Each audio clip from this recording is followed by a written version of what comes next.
కానీ ఏదైతే ఇప్పుడు ట్రస్ట్ ఉందో ఆ ట్రస్ట్లో కూడా అనేకంగా మీరు కొన్ని ఫేస్ చేశారు అని విన్నాము. అలాగే అక్కడ చేసిన పనికి ఆ డబ్బులు కూడా మీకు అసలు రూ. 54 రావటం అసలు ఏంటిదంతా అసలు?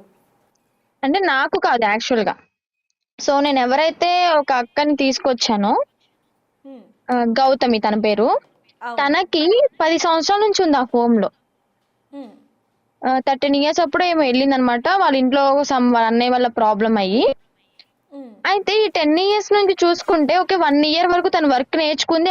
నేర్చుకున్నందుకు మనీ ఏమి ఇయ్యలేదు అనుకోవచ్చు మనం. ఓకే. కానీ 9 ఇయర్స్ నుంచి చేస్తే తనకొచ్చింది 58,000 అనమాట. రూపాయలు కాదు. హ్మ్. 58,000 చేంజ్ వచ్చిందనమాట. అంటే 9 ఇయర్స్ కి మీరు ఇచ్చే డబ్బులు అంతేనా? అంటే రోజుకి తనకి నేను లెక్కేస్తే వచ్చింది ఏంటంటే రోజుకి తనకి 18 రూపాయలు పైసలు పడింది అనమాట. 18 రూపీస్ 10 పైసా ఏమో వచ్చింది. హ్మ్. 18 అంటే రూపాయలంటే అవ్వ అసలు ఇప్పుడు డాలీ కూలి ప్యాకెట్ పనులు ఏదైనా కొనుక్కోవాలన్నా కానీ సరిపోవు. మీరన్నట్టు బయట కూలి పనులు చేసుకున్నా కూడా రోజుకి 250, 350 అలా వస్తూ ఉంటుంది. అలాంటిది మీద అదే అవును. ట్రస్ట్‌లో 24 అవర్స్ 3 మంత్స్, 4 మంత్స్, 10 ఇయర్స్ నుంచున్న వాళ్ళకి అంత అమౌంట్ అసలు ఎలా? ఎవరు క్వెషన్ చేయట్లేదా? అదే కదా! ఇప్పుడు నేను చెప్పేది ఏంటి అంటే ఆ ట్రస్ట్ లో ఉన్న మ్యామ్ గాని, సార్ గాని, వాళ్ళ ఇంట్లోకి వెళ్ళే సరుకులు గాని, బట్టలు గాని, వాళ్ళు తాగేది ఏదైనా సరే, తినేది ఏదైనా సరే ఈ ట్రస్ట్ లోపల నుంచి వెళ్లాల్సిందే. డోనర్స్ చేసిన దాంట్లోంచి వాళ్ళకి షేర్ వెళ్లాల్సిందే డెఫినెట్లీ. ఓకే. అంటే ఇప్పుడు తనిఖీల కోసం వస్తూ ఉంటారు. మీ హెల్త్ ఎలా ఉంది? లేకపోతే అక్కడ ఫుడ్ ఎలా ఉంది? అని చెప్పి తనిఖీలు చేయడానికి వస్తూ ఉంటారు కదా అధికారులు. వాళ్ళకి ఎప్పుడైనా చెప్పే ప్రయత్నం కానీ ఇలాంటిది ఏం చేయలేదా మీరెప్పుడు? డోనర్స్ వచ్చినప్పుడు ఏం చేస్తా అంటే బెడ్స్ అవన్నీ క్లీన్ పెట్టుకోండి. రేపు డోనర్స్ వస్తారు. మంచిగా మాట్లాడాలి. హ్మ్. ఇలా ఉండాలి. ఎవరైనా సరే ఎక్కువ మాట్లాడారంటే మీకు బాగోదు అని చెప్పని ముందే పిల్లలకి భయపెట్టేస్తారనమాట. ఓకే. నేను వెళ్ళినప్పుడు హ్మ్. ఒకే ఒక్కసారి వచ్చారనమాట. నేను వెళ్ళిన స్టార్ట్అప్ లో 10 డేస్ కి ఏమో వచ్చారు. అప్పుడు హ్మ్. ఇంక అందరు గుర్తుపట్టి వర్షిని ఎలా ఉన్నావు? ఇప్పుడంతా బానే ఉంది. ఇక్కడ ఎలా ఉంది నీకు? మంచిగా పెడుతున్నారా తిండి అదంతా బాగుందా అంటే ఇంకా 10 డేసే కదా మనం వెళ్ళి మనతో మంచిగానే ఉన్నారు. అంతా మంచిగా మాట్లాడారు. ఫుడ్ కూడా బాగానే పెట్టారు. హ్మ్. ఇంకా సరే బాగుందండి అంతా ఆల్ ఓకే అని చెప్పాను. అప్పటి నుంచి ఒక 2-3 నెలలు గడిచిన తర్వాత ఎప్పుడు డోనర్స్ వస్తారా అని చెప్పని ఎదురు చూసాను అనమాట నేను. ఓకే. అంటే అది చెప్పటానికి అక్కడ జరుగుతున్న వాటి గురించి చెప్పటానికి. అవును. అక్కడున్న హ్మ్. అక్కలకు కూడా చాలా మందికి కొంతమందికి చెప్పాను. ఇలా డోనర్స్ వస్తే ఈసారి నెక్స్ట్ టైం నేను మొత్తం చెప్పేస్తాను. దాచి ఏం లాభం ఇలా చూస్తుంటే బయటికేమో అలా మాటలు చెప్తున్నారు. లోపలేమో ఇలా హింసిస్తున్నారు అని చెప్పి చెప్దాం అనుకున్నా. హ్మ్. కానీ డోనర్స్ ఎవరు అంటే రాలే. మీరు చాలా ధైర్యవంతురాలు అనుకోవచ్చు. ఎందుకంటే ఎన్నో ఒక ఆడపిల్ల ఫేస్ ఇందాక మనం స్టార్టింగ్‌లో మాట్లాడుకున్నట్టుగా ఒక అమ్మాయి ఫేస్ చేయకూడని అన్ని సందర్భాలు, అన్ని విషయాలు అంటే ఒక సిట్యుయేషన్స్ అన్నీ కూడా మీరు ఫేస్ చేశారు. మరి అక్కడ హ్మ్. ఫేస్ చేసిన వాటికి మరి మీరెందుకు బయటకొచ్చాక అధికారులకు కానీ లేకపోతే మీడియా కూడా మీకు చాలా వరకు ఫేవర్‌గానే ఉంది. మీడియాకి గాని ఎందుకు అసలు చెప్పలేదు? ఇక్కడ మెయిన్ ఎందుకు చెప్పలేదు అంటే అక్కడ హ్మ్. ముసలోళ్ళు ఉన్నారు. మెంటలీ పేషెంట్స్ ఉన్నారు. ఓకే. మాలాంటి ఏజ్డ్ పీపుల్ గురించి వదిలేసేయండి. కానీ అక్కడ మెంటలీ వాళ్ళకి ఫుడ్ అనేది 24 అవర్స్ ఎళ్తుంది కదా! ఆ మెంటలీ వాళ్ళ పరిస్థితి ఆలోచించి మళ్ళీ వాళ్ళు బయట రోడ్డున పడితే వాళ్ళకెవరు ఫుడ్ పెడితే ఎవరు చూసుకుంటారన్న ఆలోచనతో నేను ఆగిపోయాను గానీ, ఇప్పుడు గూడా ఎందుకు చెప్పాను అహా! అంటే ఇప్పుడు గౌతమి మీరు ఓకే. ఆలోచనతో మీరు ఆగిపోయానని చెప్తున్నారు కదా! ఒకవేళ కనుక ఇది అవును. అధికారుల దాకా వెళ్లి ఉండుంటే, ఇప్పుడు ఎవరైతే హ్మ్. కొంచెం మానసికంగా ఇబ్బంది పడుతున్నారో వాళ్ళని వేరే ఒక చోటికి పంపించటం, మిగతా ఎవరైతే బాధపడుతున్నారో వాళ్ళకొక న్యాయం జరిగినట్టు అవుతుంది కదా! ఇన్నాళ్ళు నేను అది ఆలోచించలేదు కాబట్టే ఇప్పుడు గౌతమి అక్క వచ్చిన తర్వాత అన్నీ ఆలోచించి ఓకే. ఇలా కూడా తీసుకెళ్తారు. వేరే ట్రస్ట్‌కి పంపిస్తారు గదా! వీళ్ళ కోసం కొన్ని ఉంటాయి గదా! అని ఇంకా ముందుకు రావడం జరిగిందనమాట. సో, తనతో మాట్లాడినప్పుడు అసలు తను ఏం చెప్పింది? అండ్ అలాగే తనకి ఇప్పుడు మీ పికల్స్ దాంట్లోనే ఒక జాబ్ కూడా మీరు ఇవ్వటం జరిగింది కాబట్టి, అవును. ఇప్పుడు తను ఎలా ఫీల్ అవుతుంది? ఏంటి అసలు? షీ ఈజ్ హ్యాపీ లోపల భోంచేసి పడుకుందనమాట. ఇప్పుడు నేను చూపించలేను. అంటే ఇక యాజ్ ఇట్ ఈజ్ నా సిస్టర్ లానే ఓన్ సిస్టర్ లానే ట్రీట్ చేస్తున్నాను. నా వాళ్ళ మమ్మీని కూడా చూసుకోవాలి కాబట్టి తను ఇంక నా దాంట్లోనే జాబ్ ఇచ్చి ప్యాకింగ్ ఇంకా నాకు హెల్పింగ్ గా ఉండడానికి మంత్లీ ఇంత ఇస్తానని చెప్పి మాట్లాడి పెట్టుకున్నాను అనమాట. చాలా హ్యాపీగా ఉంది. అండ్ అలాగే నాలో మా ఇంట్లో ఒక మనిషిలాగా ట్రీట్ చేస్తున్నాము. మెయిన్ నాకు ట్రస్ట్ లో కలిసినప్పుడు ఒక 15-20 డేస్ వరకు అక్క నాతో మాట్లాడలే. అంటే అంత క్లోజ్ బాండ్ అవ్వలేదన్నమాట. హ్మ్. ఇంకా బాండింగ్ ఎప్పుడైతే స్టార్ట్ అయిందో అప్పటి నుంచి తన సమస్యలను చెప్పుకోవడం వచ్చింది. ఇలా చిన్నప్పుడు తన ఓన్ బ్రదరే కొంచెం చెప్పుకోవడానికి ఘోరంగా ఉంటది కానీ రేపటం చేశాడు. ఉమ్. అందుకని చెప్పని ఇంట్లో పారిపోయి ఎవరికి చెప్పకుండా నైట్ నైట్ వచ్చేసింది. అప్పుడు ఆ తర్వాత రోడ్డు మీద పోలీసులు ఎవరో తీసుకెళ్లి ఈ ట్రస్ట్ లో జాయిన్ చేయడం జరిగింది. ఇంకా ఓకే. అప్పటి నుంచి ఇక్కడే ఉన్నాను.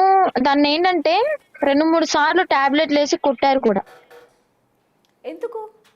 మాట అంటే వినలేదని. టాబ్లెట్స్ అంటే అలా వేసి కొట్టాల్సిన అవసరం ఏముంది అసలు అక్కడ? వాళ్ళు చెప్పిన మాట వినకపోయినా వాళ్ళ మాటకి ఎదురు చెప్పినా గానీ కొడతారు అక్కడ. నేను ఉన్నప్పుడు కూడా ఒక అమ్మాయిని కొట్టారు. అంటే వాళ్ళ ఆఫీస్ దగ్గరికి ఎవరో వచ్చారు, వాటర్ బాటిల్స్ తీసుకెళ్లలేదు అని చెప్పని. తనకి ఆ టైంలో పీరియడ్ లో ఉంది, తను పడుకుంది. అయితే అక్కడ తీసుకెళ్లేదు, ఆఫీస్ కి వాటర్ బాటిల్ తీసుకెళ్లేదని చెప్పని తన పైనుంచి రూమ్ లో, మాది పై రూమ్ అనమాట, కింద ముసలోళ్ళు ఉంటారు, పైనుంచి మెట్ల మీద నుంచి లాక్కొచ్చి కొట్టింది, తాళాలు వేసేసింది రూమ్ కి. ఓకే. సో ఇలా కొడతారు, వాళ్ళకి టాబ్లెట్స్ వేస్తారు. అంటే వర్షిని మనం కొన్ని సినిమాల్లో చూస్తూ ఉంటాం, ఇలా ఏదైతే ట్రస్ట్ ఉంటుందో అందులో ఆడపిల్లల్ని కొంచెం మానసికంగా ఇబ్బంది పెట్టడం, శారీరకంగా ఇబ్బంది పెట్టడం, పీరియడ్స్ టైంలో ఇందాక మీరు చెప్పినట్టుగా పీరియడ్స్ టైంలో నాకు కడుపు నొప్పిగా ఉంది నేను పడుకుంటాను అంటే లేదు మీరు పని చేయాల్సిందని చెప్పి ఇష్టం వచ్చినట్టుగా కొట్టడం, ఇవన్నీ కూడా మనం చూడడం జరిగింది. సేమ్ అదే అవును, తరహాలో ఇక్కడ కూడా ఉందా? అదే తరహాలో జరుగుతుంది, కాకపోతే బయటికి రానివ్వట్లేదు. ఇప్పుడు ఎవరైతే అక్కడ ఇన్ఛార్జ్ ఉన్నారో, అంటే పిల్లల్ని, మాలాంటి స్వదార్ పిల్లల్ని, అక్కడ 2 గ్రూప్స్ ఉంటాయి అన్నమాట, mentally old age and Swadhar, Ujjwala. ఈ ఉజ్వాల అనే వాళ్ళది కొంచెం సపరేట్ అనుకోండి. ఆ, ఆ, స్వదార్ అనేది మాలాంటి పిల్లల కోసం, అనాథగా ఉన్న పిల్లల్ని తీసుకురావడం, లేదా ఇలా ఇంట్లో ఇష్యూ అయిన పిల్లల గురించి స్వదారు అనేది ఉంది. ఆ స్వదార్ మొత్తానికి లక్ష్మి అనే ఆమె ఇన్ఛార్జ్. ఈమె ఏంటి అవును. అంటే ఉమ్. వాళ్ళ ఇంట్లో పనులు చేయించుకోవడానికి అమ్మాయిల్ని సెలెక్ట్ చేసుకుంటది అనమాట. ఇప్పుడు ఓకే, గౌతమిని సెలెక్ట్ చేసుకుంది, గౌతమి వెళ్ళి చేసింది. గౌతమి ఒకవేళ పీరియడ్ లో ఉందనుకోండి, వేరే అమ్మాయిని సెలెక్ట్ చేసుకుంటది. ఓకే. పొద్దున్నే 4-4:30కి లేచి తలస్నానం చేసి, ఎందుకంటే వాళ్ళు బ్రాహ్మిన్స్ కదా, 4-4:30కి లేచి హెడ్ బాత్ చేసి వాళ్ళ ఇంటికి వెళ్ళి పనులు చేయాలి.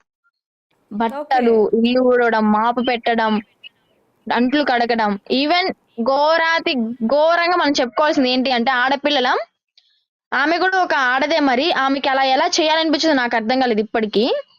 తను పీరియడ్ లో ఉన్నప్పుడు ప్యాడ్ కూడా తీయకుండా ప్యాడ్ అక్కడ పెట్టేసి ఈ వీళ్ళ చేత తీయించి డస్ట్బిన్ లో వేయించేది. ఓకే. ఉమ్. అసలు అంత ఘోరంగా తను ప్యాడ్ దాన్ని తీసి డస్ట్బిన్ లో వేసుకోలేదా? ఉమ్. అలా ఘోరంగా ఎందుకు ఇవన్నీ నాకు అంటే ఇది స్వయంగా ఎన్నేళ్ల నుంచి గౌతమియే జరుగుతుంది చెప్పింది. అసలు? ఉమ్.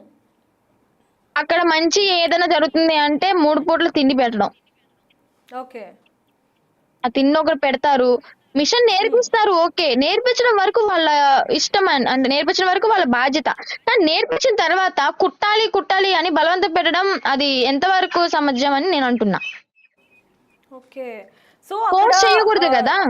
ఉమ్, అక్కడ ఎన్ని అదే, బాధలు అనుభవించాలో అన్ని కూడా మీరు అనుభవించే ఉండొచ్చు. అంటే మీరు కొంచెం అనుభవించకపోవచ్చు, ఎందుకంటే అంటే మీరు ఒక నేను అనుభవించాను, సెలబ్రిటీగా ఎందుకంటే కొంచెం వెళ్ళారు కాబట్టి ఫేమ్ ఉంది. లోపలికి. యా, ఉమ్. యా, కొంచెం ఫేమ్ ఉంది, ఉన్న వెనక మన ఫేమ్ మీడియా లో. ఉందని చెప్పని నన్నైతే అంత ఫోర్స్ చేయలేదు, ఇంత ఇబ్బంది పెట్టలేదు. ఓకే. కాకపోతే నేను అక్కడ ఉన్న వాళ్ళకి ఏంటంటే కొంచెం నిద్ర లేగవండి అని చెప్పని లేపొచ్చాను అనమాట. ఓకే. అలా సో లేపొచ్చిన అక్కడ వాళ్ళలో ఒక అమ్మాయి గౌతమి. ఓకే. సో మీరు వచ్చే రియలైజ్ ముందు అయ్యి, అక్కడ ఉన్న వాతావరణం ఏ విధంగా ఉంది? అక్కడ ఉన్న అమ్మాయిలు కావచ్చు, ముఖ్యంగా అందులో మైనర్లు ఎవరైనా ఉన్నారా?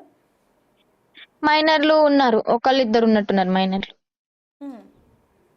సో ఒక అమ్మాయి అయితే ఏ పక్కా విధంగా ఉంది, ఉండేది 12 అసలు? ఇయర్స్ 13 ఇయర్స్ ఉంటాయి, ఉమ్. తను కూడా ఉంది. ఇంకా మిగతా వాళ్ళందరూ ఉమ్. మేజర్లే. యాక్చువల్ గా వాళ్ళు మైనర్ని తీసుకోకూడదు అనుకుంటా, తీసుకున్నా కానీ ఒక ఓకే. 2 to 3 days పెట్టుకోవచ్చు, కానీ కంటిన్యూగా హోమ్ లో ఉంచకూడదు. ఉమ్. కాకపోతే ఇంకా పైనుంచి ఏమైనా పర్మిషన్ ఉంటే మనం చెప్పలేం. ఓకే. సో ఏదైనప్పటికీ మీరు మాత్రం అక్కడ ఉన్న ఏదైతే ఇప్పుడు భయంకరమైన దారుణాలు జరుగుతున్నాయో అవన్నీ కూడా మీరు బయట పెట్టడం జరిగింది. సో దీని మీద కూడా అవును, అధికారులు స్పందించాలని మనం కూడా కోరుకుందాం. ముఖ్యంగా దాని మీద కూడా మనం కొంచెం దృష్టి పెడతాం. అంతకంటే ముందు మీ విషయానికి స్పందించాలి వస్తే అంటే ఇప్పుడు నేను ఒక ఇంటర్వ్యూ ఇచ్చాను, తను కూడా మాట్లాడింది, తన కష్టాన్ని చెప్పుకుంది. ఉమ్. తనకి మిషన్ కుట్టి కుట్టి మోకాలు గుజ్జు అరిగిపోయింది తెలుసా మీకు? రాత్రిపూట పడుకునేటప్పుడు మోకాలు నొక్కుని ఏడ్చుకుంటూ పడుకుంటది. ఓకే. ఉమ్. ఇవన్నీ ఒకేలా ఆ ఇంటర్వ్యూ చూసిన వాళ్ళు ఎవరైనా ఉంటే ఇంతైనా రెస్పాన్స్ అవ్వాలి కదా, ఇంతవరకు ఎటువంటి రెస్పాన్స్ లేదు. ఇదే మనం బాధాకరమైన విషయం ఏంటి ఏంటి ఒక్కరు కూడా రెస్పాన్స్ అవ్వలే. ఓకే. నేను దీని గురించి మీతో మాట్లాడే ప్రయత్నం కూడా చేస్తాను తర్వాత. అంతకంటే ముందు మరి మీ విషయానికి వస్తే అక్కడ నుంచి హోమ్ నుంచి వచ్చిన తర్వాత మీ లైఫ్ అనేది టోటల్‌గా చేంజ్ అయ్యింది. ఒక మంచి దారిలో అయితే వెళ్తున్నారని చెప్పొచ్చు. మెయిన్ ఒక యాహ్! అంటే పికిల్స్ బిజినెసే పెట్టాలని ఎందుకు అనుకున్నారు అసలు? పికిల్ బిజినెస్ ఎందుకు థాట్ వచ్చింది అంటే, నాకు ఫస్ట్ లో మాకు క్లౌడ్ కిచెన్ కూడా ఉంది ఈ ఇష్యూ జరగక ముందు. కాలేజ్కి వెళ్ళే